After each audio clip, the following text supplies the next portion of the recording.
ni Manzi tanga pase ndende hariya ashakisha Bimenyimana utarararira gaturebe arogara umunyezamu Bimenyimana atongeye gutanga pase hariya cyakomeye mu izamu igitego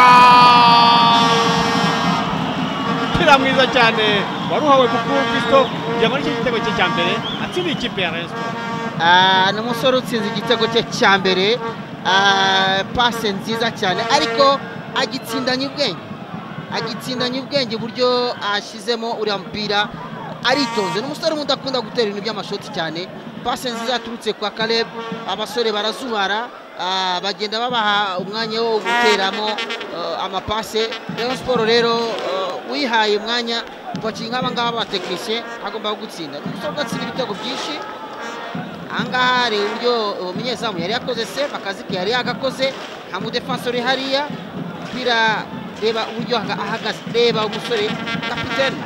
umupira ajya kuwutera atanze pasi ashakisha Niyonzima pasi nziza cyane hariya katurebe Bonfils Caleb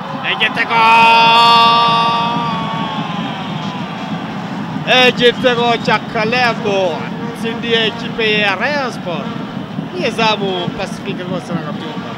umupira wari uturutse inyuma kwa Bukuru nawe ahereza mugenzi urabona ko bagiye berekanya neza abakinnyi ba Rayon Sports noneho kiri igitego cye cya gatandatu rero nibyo ni igitego cye cya gatandatu ureba buryo umupira wagiye wihuta uva kwa Bukuru atanga hirya ku ruhande ni atake yihuse cyane ni contre attaque bakinnye mu minota mike cyane babonye igitego bikwereka toujours uburyo bahagaze nabi aha rero vice president Freddy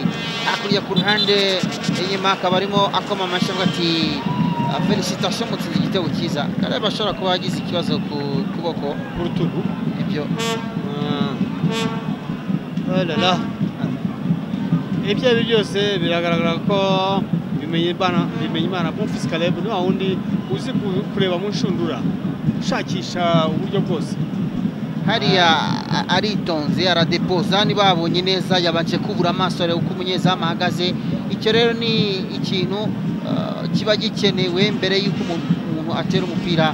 mu nshundura gura dekoderi ya Azam TV ku mafaranga 50 yonyine tukongera ifatabuguzi ry'amezi 2 kuri buke ya Azam Play ushobora kandi kugura abonnement ukoresheje MTN Mobile Money Airtel Money na Tigo Cash ndetse no kuba duhagarariye mu gihugu hose Azam TV imyidagaduro kuri bose.